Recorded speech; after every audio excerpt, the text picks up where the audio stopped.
everyone, I'm Laur Fisher of the MIT Environmental Solutions Initiative, and you're listening to Today I Learned Climate. As the world races to address climate change, arguably the first step is moving as fast as possible to build clean energy. And in the United States, there's already a lot happening. The Biden administration set a goal of powering our country with 100% clean electricity by 2035. And Congress has passed laws that dedicate hundreds of billions of dollars towards realizing that goal. If you want to learn more about those laws, check out our episode, America's Big Year of Climate Action. But now it's time to actually build all this clean energy infrastructure. And the more that we dug into how big energy projects get built in the US, the more we realized our energy regulations are not set up to make this much change this quickly. Our guest today is a specialist in big energy markets and how they grow and change. I'm John Parsons. I'm an economist here at MIT at the Center for Energy and Environmental Policy Research, which is basically the home at MIT for economics research on environment and energy issues. It may seem obvious that building a clean energy system will involve a lot of, building. But the scale that we're talking about may still be surprising. So let's start with how much construction that we're actually considering here. So a great source for that is provided by the researchers over at Princeton's Net Zero America. They've examined a set of different pathways to decarbonize by 2050. Today we'll focus on their middle-of-the-road pathway, which we'll link to in our show notes. This assumes that by 2050, we'll get most of our energy, about 90%, from wind and solar. But we'll also have some nuclear, hydropower, and natural gas with carbon capture and storage. The build-out of solar farms on that scenario requires about the land of Massachusetts, Connecticut, and Rhode Island combined. That's just for solar farms. Then when you add in the wind farms and transmission and other things, you get even more requirements. It comes to about 6% of the land mass of the United States. So it's very large. If you set aside biofuels, which provide a tiny percentage of our energy but take up a huge amount of land, today our energy system takes up about 1.5% of the continental United States. So we could be talking about quadrupling it or more. Why? Well, first, a clean energy system needs a lot more electricity than a polluting one. Think of cars running on electricity instead of gasoline, homes heated with electricity instead of natural gas. And in last week's episode, we talked about all the energy storage and transmission lines we need to store and carry all this electricity. And finally, a lot of our best clean energy sources are just physically larger than fossil fuel power plants. For example, with wind, you will require a large mass of land over which you build lots of different towers and turbines. For every acre you need to make coal power, you might need 2 acres to make the same amount of solar power, and then 10 acres for wind. Now, a lot of this land can also be used for other things. A great example is wind farms. The actual footprint of the tower is relatively small. So, for example, if the whole wind farm was 100 acres, only 1 acre, 1% of it, would be where the turbine has a footprint. So you can still farm crops or have cattle or what have you among the towers of a wind farm. Which is exactly how we do this already. About 90% of America's wind farms share space with agricultural land, and those landowners get royalties from wind companies. And we can do this for other tech too. Transmission lines can be run along highways, or if we're willing to pay more, be buried underground. We can build wind turbines out in the ocean, what's called offshore wind, instead of the onshore wind that we're adding on land.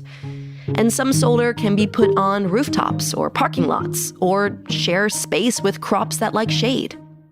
So 6% is not insurmountable, but it poses a problem because it means you have to find landowners, communities, and political entities that you can succeed in convincing to allow that to be built out there. It's like a jigsaw puzzle. We know roughly how much clean power we need to build, but it's not so easy to fit all of the pieces on a map of the United States. And to illustrate this, let's look at a study that Dr. Parsons worked on trying to map a clean energy system for the northeastern United States. So we run these economic models that calculate for us what would be the lowest cost way to deliver energy services to the region while minimizing the carbon footprint.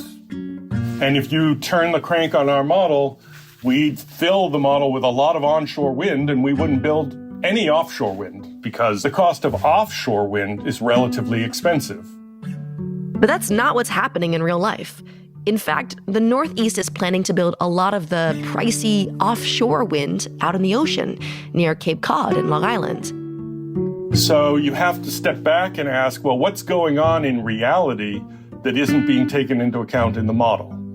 So one of the things that's going on is it's going to be hard to site all of that onshore wind. There are lots of different localities. They have lots of different priorities, lots of different zoning regulations. So the politicians in Massachusetts and in several other states have made a decision that to get moving fastest, we can make a big wind farm happen out in the ocean. So why is it so hard to line up land for energy projects? Well, let's imagine you want to build a wind farm. The first thing you'll do is come up with a good place to build it. Then you have to have some preliminary negotiations, like with landowners or what have you, to secure some rights, kind of like if you were looking at a book that you might want to turn into a movie and you want to option it. Now you have to actually do the work to build it out, beginning with filing for permits. You've got your environmental authorities, your land use authorities. You've got the local authority, which may have some regulations about how the land is used. You've got state entities, so it can be many, as well as then filing for these things we call interconnection rights. Interconnection rights are basically permission to connect your project with the electric grid. The construction takes about 18 months. But before those 18 months are several years of getting your permits, developing your relationships with the region, and so on. For wind farms, I'd say you're talking minimum 5 years, and how far out it goes just depends. And 5 years to approve a wind farm is actually short compared to some of the other energy projects that we need. Transmission lines are another order of magnitude. I mean, it can be, for some transmission lines, decades. For others, it would be 1 decade. Now, compare that to the goal that we talked about at the beginning of this episode, 100% clean electricity in the US by 2035. Will we get there in time? Reducing emissions is urgent. If we do things the way we've been doing them for the last several decades, we're not going to get very far. In fact, this is a problem that we're already running up against. There are over a terawatt of renewable energy projects awaiting their interconnection rights. If they all got built, they would double the size of our nation's electric power fleet. It would be enough to get the country to 90% wind and solar energy. Now, don't get too excited. Historically, less than a quarter of projects in these queues actually get built. And in the age of renewable energy, this problem is actually getting worse. It's easy enough to evaluate how one big coal plant or gas plant will connect to the electric grid, but it's much harder to figure that out for lots of smaller wind and solar farms. The solution isn't just to do away with all these rights and permits. They were created for good reasons. Your building permit says that your wind farm isn't going to be built in a dangerous way, and your environmental permit says that your power lines won't harm the environment. Of course, we want to check those things.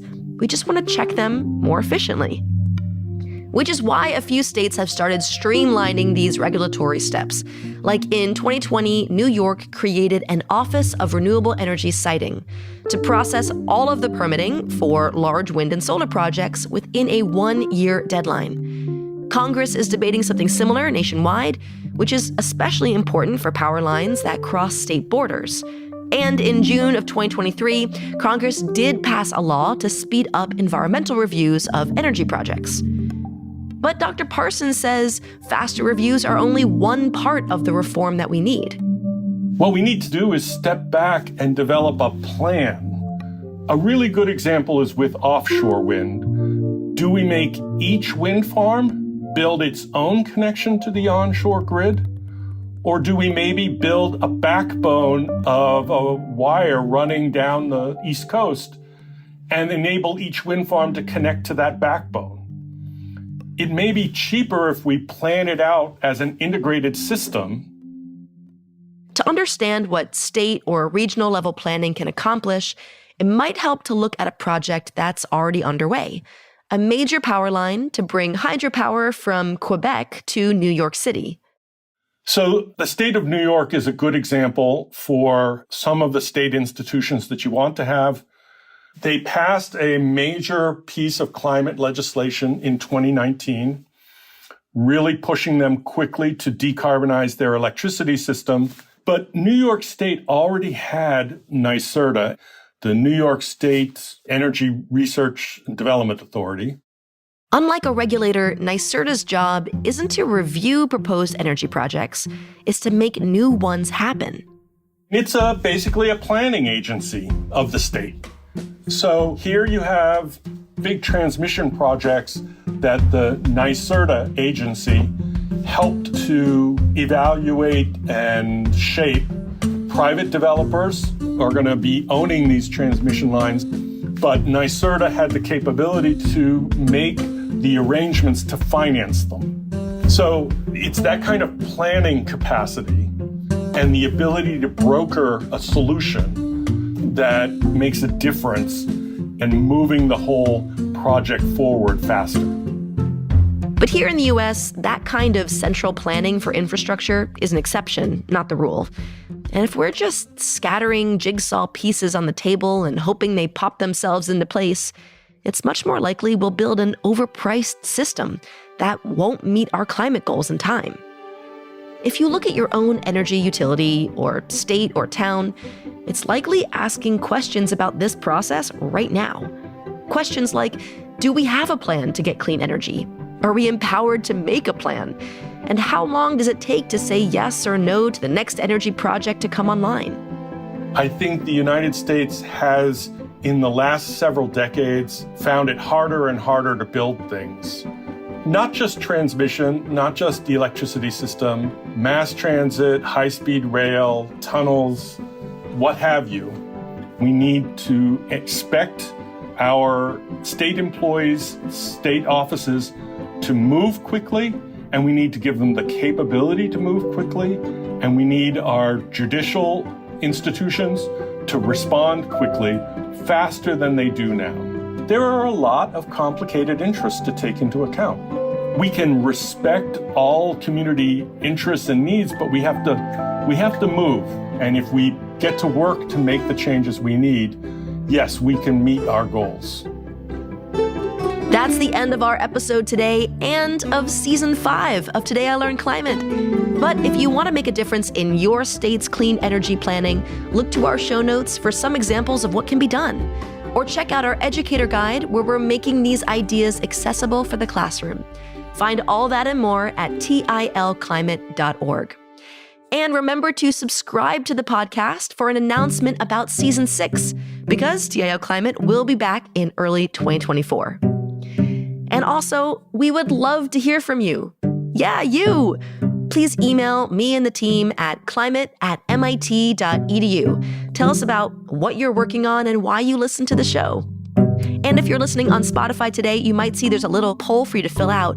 We want to know how often you listen to our episodes, and so how frequently we should release them in 2024. For those of you listening on Spotify, thanks for filling that out for us. TIL Climate is produced by the MIT Environmental Solutions Initiative at the Massachusetts Institute of Technology. Dave Lishansky is our editor and producer. Aaron Krol is our scriptwriter and associate producer and did our artwork. Ilana Hirschfeld is our production assistant. Michelle Harris is our fact checker. Sylvia Scharf is our climate education specialist. The music is by Blue Dot Sessions, and I'm your host and producer, Laur Hesse Fisher. A big thank you to Dr. John Parsons for speaking with us, and thank you for listening.